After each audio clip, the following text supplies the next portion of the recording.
The twang of the banjo resonates in American country music and bluegrass.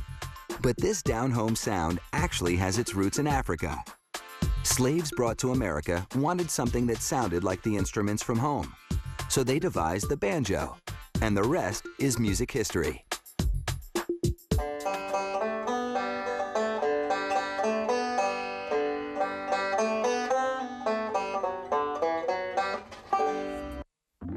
To make a banjo, a lip is carved into wood that's been steamed and bent into a circular rim.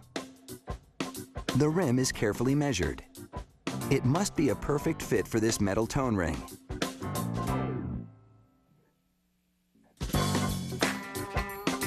The wooden back of the banjo acts as a sound resonator, and some plastic trim gives it a more stylish look.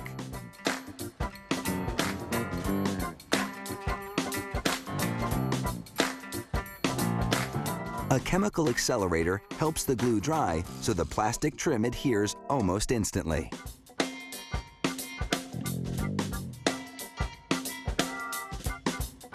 The surface is then sanded until the plastic is flush to the wood.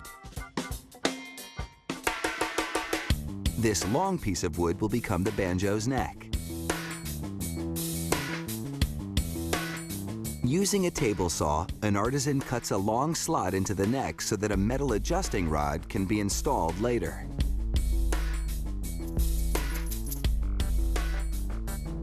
He widens the end of the neck with 2 pieces of wood to form the instrument's peg head. Next comes some very delicate work, as tiny mother-of-pearl decorations are embedded in a piece of ebony. That inlaid piece of ebony is then glued onto the banjo's peg head and clamped to dry.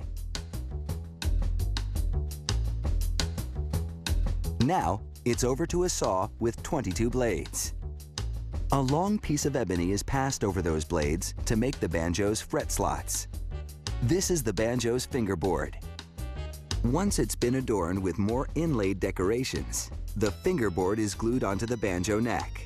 Next, the edges of the banjo neck and peg head are trimmed down to size.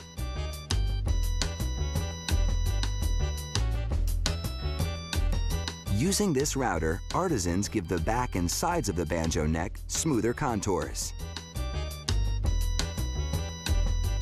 The rounded edges will make the instrument easier to hold and play.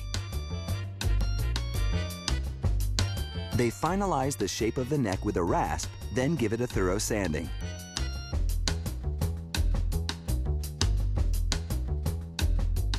Here, metal frets are tapped into the slots on the fingerboard, and the overlap is trimmed. Now it's time for a little color. Stain is rubbed onto the banjo parts. When the stain dries, it's followed by 12 coats of lacquer. And finally, a thorough buffing.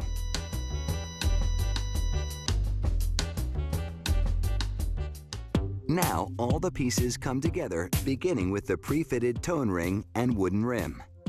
The plastic head through which the banjo's sound will radiate fits on the tone ring. The head is secured with a tension hoop and a series of hooks. Tightening these hooks will stretch the plastic head to adjust the instrument's tone.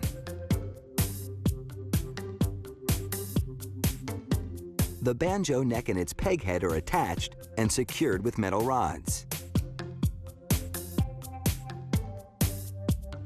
The tuning pegs are screwed into the peg head.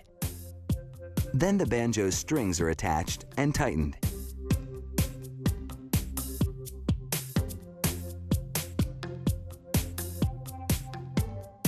This little wooden bridge sits on the plastic head and is only held in place by the tension of the strings. Finally, the back of the banjo goes into place. And now, this finely crafted instrument is ready to strum away.